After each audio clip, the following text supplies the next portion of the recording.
वैरणविषयक योजनांचा लाभ शेतकरी व पशुपालकांना मिळावा यासाठी 129 प्रकल्पांचा प्रस्ताव केंद्र शासनास पाठवण्यात आलेला आहे। सन 2024-25 या वर्षासाठी कार्यक्रम खर्चाकरता कृषी विभागास 3,650 कोटी, पशुसंवर्धन व दुग्ध विकास आणि मत्स्य व्यवसाय विभागास 555 कोटी आणि फलोत्पादन विभागास 708 कोटी रुपयांचा नियोजित प्रस्तावित आहे। खरीप हंगाम 2023 मध्ये राज्यातील 40 तालुक्यात दुष्काळ व 1245 महसुली मंडळामध्ये दुष्काळ सदृश्य परिस्थिती जाहीर करून विविध सवलती लागू करण्यात आल्या आहेत। नैसर्गिक आपत्तीमुळे शेती पिकांचे नुकसान झालेल्या 44,82,000 शेतकऱ्यांना 3,825 कोटी रुपयांची रक्कम प्रदान करण्यात आलेली आहे। विविध नैसर्गिक आपत्तीमुळे झालेल्या शेती पिकांच्या नुकसानीकरता जुलै 2022 पासून 12,769 कोटी रुपयाची मदत देण्यात आलेली आहे। सन 2024-25 वर्षासाठी कार्यक्रम खर्चाकरता मदत पुनर्वसन विभागास 668 कोटी रुपयांचा नियोजित प्रस्तावित आहे। राज्यात 259 सिंचन प्रकल्प सध्या प्रगतीपथावर आहेत। त्यापैकी 39 प्रकल्पाची कामे पूर्ण होऊन 2,34,000 हेक्टर जमीन सिंचन क्षमता निर्माण होणार आहे। बळीराजा संजीवनीतील जलसंजीवनी योजनेतील 91 प्रकल्पापैकी 46 प्रकल्प पूर्ण झाले असून मार्च 2025 पर्यंत आणखी 16 प्रकल्प पूर्ण होणार आहेत। कोल्हापूर आणि सांगली जिल्ह्यात पूर व इतर नैसर्गिक आपत्तीमुळे वारंवार होणारे नुकसान टाळण्यासाठी जागतिक बँक सहाय्यता 3,200 कोटी रुपये किमतीचा प्रकल्प हा राबवण्यात येणार आहे। महाराष्ट्र सिंचन सुधारणा कार्यक्रमाअंतर्गत येत्या 3 वर्षात राज्यातील 25 वर्षापेक्षा जुन्या 155 प्रकल्पाची दुरुस्ती तसेच 75 अपूर्ण सिंचन प्रकल्पाची कामे पूर्ण करण्यात येतील। याद्वारे 3,55,000 हेक्टर सिंचन क्षमता आणि 23.37 TMC पाणी साठा निर्माण होईल। त्यासाठी 15,000 कोटी रुपयाचा खर्च अपेक्षित आहे। विदर्भातला सिंचनाचा अनुशेष दूर करण्यासाठी 2,000 कोटी रुपयांची तरतूद करण्यात येईल। विदर्भासाठी महत्वाकांक्षी असलेल्या वैनगंगा नळगंगा नदी जोड प्रकल्पाद्वारे 3,71,000 हेक्टर क्षेत्रास सिंचनाचा लाभ होणार असून प्रकल्पासाठी आवश्यक तो निधी उपलब्ध करून देण्यात येईल। मराठवाड्यामध्ये ऊर्ध्व पैनगंगा, कृष्णा मराठवाडा, लेंडी, जायकवाडी टप्पा 2, नांदूर मधुमेश्वर, निम्न दुधना, विष्णुपुरी टप्पा 2 या मोठ्या प्रकल्पांसह 11 मोठे प्रकल्प, 8 मध्यम प्रकल्प व 29 लघु पाटबंधारे प्रकल्पाची कामे प्रगतीपथावर आहेत। नदीपात्रात पाणी अडवण्यासाठी मोठ्या प्रमाणावर बॅरेजेसची कामे हाती घेण्यात आली आहेत। सुयोग्य जागेची आणि पाण्याची उपलब्धता विचारात घेऊन मोठ्या प्रमाणावर उच्चदन जलविद्युत प्रकल्प खाजगी सहभागातून हाती घेण्यात येतील। खारभूमी विकास कार्यक्रमांतर्गत कोकण किनारपट्टीवर खार बंधाऱ्यासाठी 36 कामे प्रगतीपथावर आहेत। 12 पूर्ण झालेली आहेत। त्याद्वारे 938 हेक्टर क्षेत्र शेती योग्य करण्यात आलेले आहे। खारभूमी विकासासाठी 113 कोटी रुपयाचा नियोजित प्रस्तावित आहे। कोयना धरणाच्या बुडीत क्षेत्रातील शेवटच्या भागातील 23 गावांच्यासाठी बंधारे बांधण्यात येतील। सन 2024-25 या वर्षासाठी कार्यक्रम खर्चाकरता जलसंपदा लाभक्षेत्र विकास व खारभूमी विभागास 16,456 कोटी रुपयाचा नियतव्यय प्रस्तावित आहे। मुलींच्या सक्षमीकरणासाठी लेक लाडकी ही नवीन योजना 1 एप्रिल 2023 पासून सुरू करण्यात आली आहे। लाभार्थी मुलीला या योजनेतून तिच्या वयाच्या 18 वर्षापर्यंत टप्प्याटप्प्याने एकूण 1,01,000 रुपये मिळतील अशी तरतूद करण्यात आलेली आहे। अध्यक्ष महोदय, त्याच्यामध्ये सांगायचं झालं तर बिजली चमकती है तो आकाश बदल देती है, आंधी उठती है तो दिन रात बदल देती है, जब गरजती है नारी शक्ति तो इतिहास बदल देती है। शहरी भागातील कुपोषणाच्या समस्येवर मात करण्यासाठी नागरी बाल विकास केंद्र सुरू करण्यास मान्यता देण्यात आली असून त्यामुळे अतितीव्र कुपोषण बालकांना सर्वसाधारण श्रेणीत आणण्यात मदत होईल। राज्याचे मुख्यमंत्री महिला सशक्तीकरण अभियान राबवण्यात येत आहे। या अभियानांतर्गत प्रत्येक जिल्ह्यात किमान 1 लाख महिलांना विविध शासकीय योजनांचा थेट लाभ देण्याचं उद्दिष्ट आहे। 10 मोठ्या शहरातील 5000 महिलांना पिंक रिक्षा उपलब्ध करून देण्याची योजना प्रस्तावित आहे। राज्यातील अंगणवाडी सेविका आणि मदतनीसांची 14,000 रिक्त पदे भरण्यात आली आहे। उर्वरित देखील पद ताबडतोब भरण्याची कारवाई सुरू आहे। 2024 केली मी उत्तरात सांगतो केली आहे। आजच कॅबिनेटला निर्णय घेतला मुख्यमंत्री। 2024-25 या वर्षासाठी कार्यक्रम खर्चाकरता महिला व बाल विकास विभागास 3,107 कोटी रुपये नियतव्यय प्रस्तावित आहे। वाशिम, जालना, हिंगोली, अमरावती, भंडारा, गडचिरोली, वर्धा, बुलढाणा, पालघर, नाशिक तसेच ठाणे जिल्ह्यातील अंबरनाथ येथे 100 विद्यार्थी प्रवेश क्षमतेचे नवीन शासकीय वैद्यकीय महाविद्यालय आणि 430 खाटांचे संलग्न रुग्णालय स्थापन करण्यास मान्यता देण्यात आलेली आहे। जळगाव, लातूर, बारामती, नंदुरबार, गोंदिया, कोल्हापूर, मिरज, जिल्हा सांगली येथील शासकीय वैद्यकीय महाविद्यालयांना संलग्न प्रत्येकी 100 विद्यार्थी प्रवेश क्षमतेची शासकीय परिचर्या महाविद्यालय सुरू करण्यास मान्यता देण्यात आलेली आहे। नागपूरच्या धर्तीवर औंध, पुणे येथील अखिल भारतीय आयुर्विज्ञान संस्था एम्स स्थापन करण्याचे देखील नियोजन आहे। राज्यातील सर्व कुटुंबांना महात्मा ज्योतिराव फुले जन आरोग्य योजना लागू करण्यात आली असून वार्षिक आरोग्य संरक्षणाची रक्कम प्रति कुटुंब 1,50,000 वरून 5 लाख रुपये करण्यात आलेली आहे। अंगीकृत रुग्णालयांची संख्या 1,000 वरून 1,900 करण्यात आलेली आहे। लोकनेते गोपीनाथ मुंडे ऊस तोड कामगार महामंडळामार्फत ऊसतोड कामगारांच्यासाठी अपघात विमा योजना लागू करण्यात येत आहे। राज्यातील सर्व जिल्ह्यांमध्ये 15 खाटांचे अद्ययावत डे केअर केमोथेरपी सेंटर स्थापन करण्याचे प्रस्तावित आहे। शासकीय डायलिसिस केंद्र नसलेल्या 234 तालुक्यात ग्रामीण रुग्णालयात डायलिसिस केंद्र कार्यान्वित करण्यात येत आहेत। प्रत्येक तालुक्यामध्ये एक शववाहिका उपलब्ध करून देण्यात येणार आहे। सन 2024-25 या वर्षाच्या साठी कार्यक्रम खर्चाकरता वैद्यकीय शिक्षण व औषधी द्रव्य विभागास 2,574 कोटी रुपये आणि सार्वजनिक आरोग्य व कुटुंब कल्याण विभागास 3,827 कोटी रुपयाचा नियतव्यय प्रस्तावित आहे। अनुसूचित जाती उपाययोजनेअंतर्गत संजय गांधी निराधार अनुदान योजना आणि श्रावणबाळ सेवा राज्य निवृत्ती वेतन योजनेतील लाभार्थ्यांना अर्थसहाय्यात 1,000 वरून 1,500 रुपयाची वाढ करण्यात आली आहे। संत रोहिदास चर्मोद्योग व चर्मकार विकास महामंडळ, महात्मा फुले मागासवर्ग विकास महामंडळ, साहित्यरत्न लोकशाहीर अण्णाभाऊ साठे विकास महामंडळ यांच्या भागभांडवलाच्या अनुदानात वाढ करण्यात आलेली आहे। दारिद्र्यरेषेखाली भूमिहीन शेतमजुरांना उत्पन्नाच्या कायमस्वरूपी साधन उपलब्ध व्हावे यासाठी त्यांना कर्मवीर दादासाहेब गायकवाड सबलीकरण व स्वाभिमान योजनेतून शेत जमिनीचे वाटप करण्यात येते। स्थलांतरित ऊसतोड कामगारांच्या मुलामुलींच्यासाठी संत भगवान बाबा शासकीय वसतिगृह योजना, तृतीयपंथी घटकातील लाभार्थींसाठी बीज भांडवल योजना, मातंग समाजासाठी रमाई आवास योजना इत्यादी योजनांच्या माध्यमातून पुरेसा निधी उपलब्ध करून देण्यात येत आहे। संत रोहिदास चर्मोद्योग व चर्मकार विकास महामंडळामार्फत देवनार येथे, लेदर पार्क कोल्हापूर येथे चर्मोद्योग प्रशिक्षण केंद्र तसेच प्रत्येक महसुली विभागात उत्कृष्टता केंद्राची स्थापना करण्यात येणार आहे। गोवंडी येथे मुंबई महानगरपालिकेमार्फत चर्मोद्योग प्रशिक्षण केंद्राची उभारणी करण्यात येणार आहे।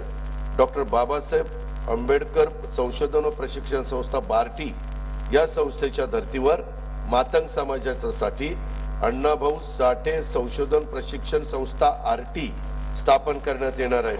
2024-25 या वर्षासाठी कार्यक्रम खर्चाकरता सामाजिक न्याय व विशेष सहाय्य विभागास 18,816 कोटी रुपयाचा नियतव्यय प्रस्तावित आहे। आदिवासी विकास उपाययोजनेअंतर्गत बालकांच्या पोषणामध्ये वाढ करण्यासाठी भारतरत्न डॉक्टर APJ अब्दुल कलाम अमृत आहार योजना, शासकीय आश्रमशाळांमध्ये विज्ञान केंद्राची उभारणी करण्याकरता नमो आदिवासी स्मार्ट शाळा अभियान, वसतिगृहात प्रवेश न मिळालेल्या विद्यार्थ्यांना उच्च शिक्षणासाठी पंडित दीनदयाळ उपाध्याय स्वयं योजना, घरकुले उपलब्ध करून देण्यासाठी शबरी आदिवासी घरकुल योजना, पाडे बारमाही रस्त्यांना जोडण्यासाठी भगवान बिरसा मुंडा जोड रस्ते योजना, वस्त्यांना पायाभूत सुविधा उपलब्ध करून देण्यासाठी ठक्कर बाप्पा आदिवासी विकास योजना आदी योजनांच्या माध्यमातून पुरेसा निधी उपलब्ध करून देण्यात येत आहे। सन 2024-25 या वर्षासाठी कार्यक्रम खर्चाकरता आदिवासी विकास विभागास 15,360 कोटी रुपयाचा नियतव्यय प्रस्तावित आहे। आदिवासी संशोधन व प्रशिक्षण संस्था TRTI, डॉक्टर बाबासाहेब आंबेडकर संशोधन व प्रशिक्षण संस्था बार्टी, छत्रपती शाहू महाराज संशोधन व प्रशिक्षण संस्था सारथी, महात्मा ज्योतिराव फुले संशोधन व प्रशिक्षण संस्था महाज्योती, महाराष्ट्र संशोधन व प्रशिक्षण प्रबोधिनी अमृत या व इतर तत्सम संस्थांमार्फत कार्यान्वित असणाऱ्या योजना अंतर्गत शिष्यवृत्ती, अधिछात्रवृत्ती, प्रशिक्षण, कौशल्य विकास व अन्य कार्यक्रमामध्ये एक समानता आणण्याकरता सर्वकष धोरण निश्चित करण्यात आलेले आहे। इतर मागासवर्ग, विमुक्त जाती, भटक्या जमाती व विशेष मागास प्रवर्गातील विद्यार्थ्यांच्या करता आश्रमशाळा, विद्यानिकेतन, वसतिगृह योजना इत्यादी करता पुरेसा निधी उपलब्ध करून देण्यात येत आहे। वसंतराव नाईक विमुक्त जाती भटक्या जमाती विकास महामंडळ, महाराष्ट्र राज्य इतर मागासवर्गीय वित्त विकास महामंडळ, शामराव पेजे कोकण इतर मागासवर्ग आर्थिक विकास महामंडळ, जगज्योती महात्मा बसवेश्वर आर्थिक विकास महामंडळ, संत काशीबा गुरव युवा आर्थिक विकास महामंडळ, राजे उमाजी नाईक आर्थिक विकास महामंडळ, संत शिरोमणी गोरोबा काका महाराष्ट्र मातीकला मंडळ, संत सेनाजी महाराज केशशिल्पी महामंडळ आणि पैलवान मारुती चव्हाण वडार आर्थिक विकास महामंडळ इत्यादी मार्फत विकास योजना राबवण्यासाठी देखील निधी उपलब्ध करून देण्यात येत आहे। पुण्यश्लोक अहिल्यादेवी होळकर घरकुल योजनेसाठी तसेच क्रांतिज्योती सावित्रीबाई फुले घरकुल योजनेसाठी पुरेसा निधी उपलब्ध करून देण्यात येईल। धनगर समाजाच्या सर्वांगीण उन्नतीसाठी आदिवासी उपाययोजनेच्या धर्तीवर 22 योजना राबवण्यात येत असून त्यासाठी पुरेसा निधी उपलब्ध करून देण्यात येणार आहे। 12 बलुतेदार समाजाच्या सर्वांगीण विकासासाठी संत गाडगे बाबा 12 बलुतेदार आर्थिक मागास विकास महामंडळ स्थापन करण्यात येणार आहे। अल्पसंख्याक विद्यार्थ्यांना शिक्षणाच्या मुख्य प्रवाहात आणण्यासाठी डॉक्टर झाकीर हुसेन मदरसा आधुनिकीकरण योजनेत अनुदानात 2 लाखावरून 10 लाख रुपयाच्या पर्यंत वाढ करण्याचा निर्णय घेण्यात आलेला आहे। मौलाना आझाद आर्थिक विकास महामंडळामार्फत राबवण्यात येणाऱ्या मुदत कर्ज, डॉक्टर APJ अब्दुल कलाम शैक्षणिक कर्ज आणि सूक्ष्म पतपुरवठा योजना राबवण्यासाठी राज्य शासनाने दिली जाणारी हमी 30 कोटी वरून 500 कोटी रुपये करण्यास मान्यता देण्यात आलेली आहे। सन 2024-25 वर्षासाठी कार्यक्रम खर्चाकरता इतर मागासवर्ग, बहुजन कल्याण विकास आणि अल्पसंख्याक विकास विभाग 5,180 कोटी रुपयाचा नियतव्यय प्रस्तावित आहे। पंडित दीनदयाळ उपाध्याय घरकुल जागा खरेदी अर्थसहाय्य योजनेअंतर्गत भूमिहीन लाभार्थ्यांना जागा खरेदी करण्याच्या करता 50,000 रुपयावरून 1 लाख रुपये आता देण्यात येणार आहे। सर्वांसाठी घरे 2024 धोरणाअंतर्गत दिव्यांग व्यक्तींच्यासाठी नवीन घरकुल योजना राबवण्याचे प्रस्तावित आहे। पहिल्या टप्प्यात 34,400 लाभार्थ्यांना घरकुल योजनेचा लाभ देण्यास प्रस्तावित आहे। प्रधानमंत्री आवास योजनेतील सोलापूर जिल्ह्यातील रेनगर कुंभारी प्रकल्पाच्या 30,000 घरकुलांपैकी पहिल्या टप्प्यातील 15,024 सदनिकांचे वितरण माननीय पंतप्रधान श्री नरेंद्र मोदी यांच्या हस्ते करण्यात आले आहे। सफाई, पीडी, बांधकाम, वस्त्रोद्योग आदी क्षेत्रातील असंघटित कामगार या प्रकल्पाचे लाभार्थी आहेत।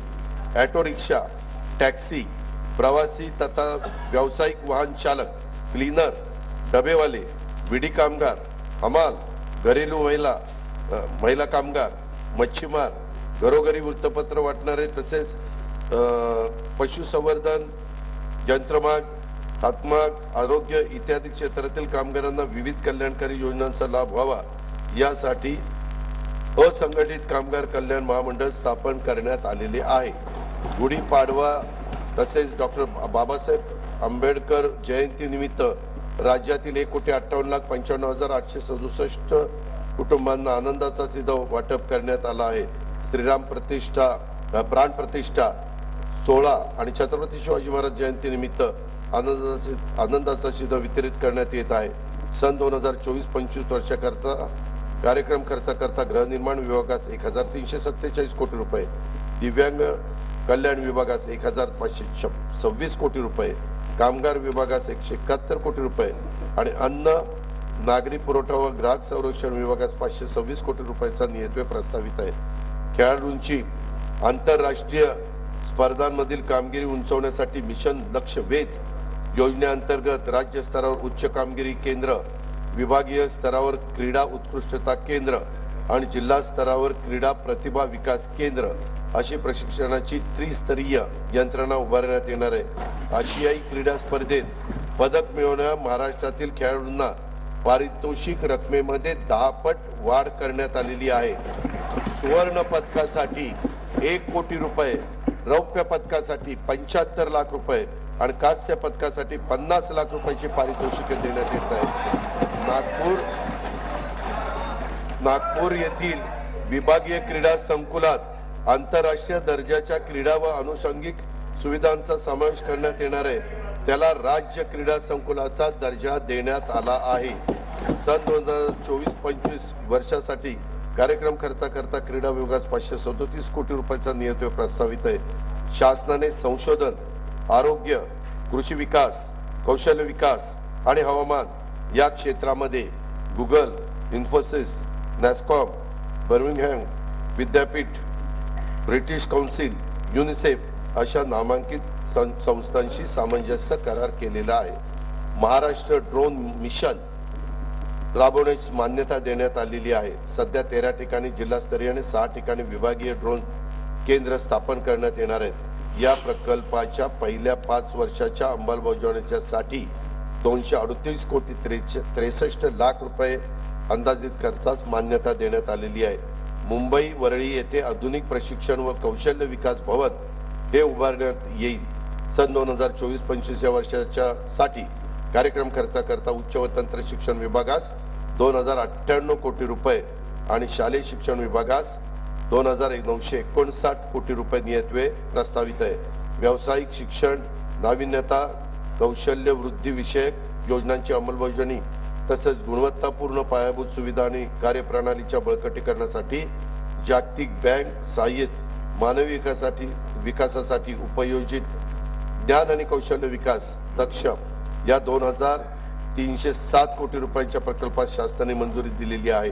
युवकांना रोजगारक्षम आणि उद्योगक्षम बनवण्यासाठी प्रत्येक महसूल विभागामध्ये आंतरराष्ट्रीय कौशल्य विकास केंद्र आणि संत गाडगेबाबा स्वच्छ भारत कौशल्य प्रबोधिनी सुरू करण्यात येत आहे. या व्यतिरिक्त राज्यात नवीन 2000 प्रमोद महाजन कौशल्य विकास केंद्र स्थापन करण्यात येत आहे. 1000 महाविद्यालयांमध्ये कौशल्य विकास केंद्र सुरू करण्यात येणार आहेत. उद्योगांना आवश्यक तंत्रज्ञानाशी अनुरूप कौशल्य विकास प्रशिक्षण केंद्र कोराडी, नागपूर येथे उभारण्यात येणार आहे. राज्यातील प्रत्येक जिल्ह्यात 500 युवक युवतींना पर्यटन व आदरातिथ्य क्षेत्रातील कौशल्य प्रशिक्षणासाठी मान्यता देण्यात आली आहे. सन 2024-25 वर्षाकरता कार्यक्रम खर्चाकरता कौशल्य, नाविन्यता, रोजगार आणि उद्योजकता विकास विभागास 807 कोटी रुपयाचा नियतव्यय प्रस्तावित आहे. पर्यटनाला चालना देण्यासाठी शाश्वत पर्यटन धोरण आखण्यात येईल. राज्यातील 50 पर्यटन स्थळांची निवड करून त्या ठिकाणी theme park, adventure sports, shopping mall, water park आणि निवासी व्यवस्था करण्यात येत आहे. लोणार जिल्हा बुलढाणा, अजिंठा वेरूळ जिल्हा छत्रपती संभाजीनगर, कळसुबाई भंडारदरा जिल्हा अहमदनगर, त्र्यंबकेश्वर जिल्हा नाशिक तसेच कोकणातील सागरी किल्ल्यांच्या ठिकाणी पर्यटनासाठी उच्च दर्जाच्या सुविधा निर्माण करण्यात येणार आहे. लोणावळा येथे 333 कोटी 56 लाख रुपये अंदाजित किमतीचा जागतिक दर्जाचा स्कायवॉक प्रकल्प उभारण्यात येईल. शिवसागर जलाशय जिल्हा सातारा, गोसीखुर्द जलाशय जिल्हा भंडारा, वाघूर जलाशय जिल्हा जळगाव येथे नाविन्यपूर्ण जलपर्यटन प्रकल्प राबवण्यात येणार आहे. कोकण विभागात पर्यटनास चालना देण्यासाठी शिवकालीन 32 गड किल्ल्यांचे नूतनीकरण व संवर्धन करण्यात येणार आहे. राज्यातील पर्यटकांना आणि भाविकांना किफायतशीर दरामध्ये उत्तम सुरक्षित सुविधा पुरवण्यासाठी श्रीनगर, जम्मू काश्मीर आणि श्रीराम जन्मभूमी अयोध्या येथे महाराष्ट्र भवन बांधण्याचा निर्णय घेतलेला आहे।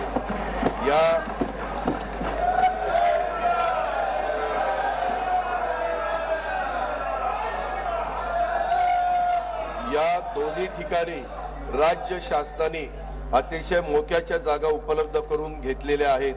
या जागांच्यासाठी 77 कोटी रुपयाची तरतूद प्रस्तावित आहे। मंत्रालय आणि परिसरातील शासकीय इमारतींचा अत्याधुनिक सुविधांसह पुनर्विकास करण्यासाठी आंतरराष्ट्रीय वास्तू रचनाकाराकडून प्रस्ताव मागवण्यात येणार आहेत। सन 2024-25 वर्षासाठी कार्यक्रम खर्चाकरता सांस्कृतिक कार्य विभागास 1186 कोटी रुपये, पर्यटन विभागास 1973 कोटी रुपये, सार्वजनिक बांधकाम इमारती विभागास 1367 कोटी रुपये आणि महसूल विभागास 474 कोटी रुपयाचा नियतव्यय प्रस्तावित आहे।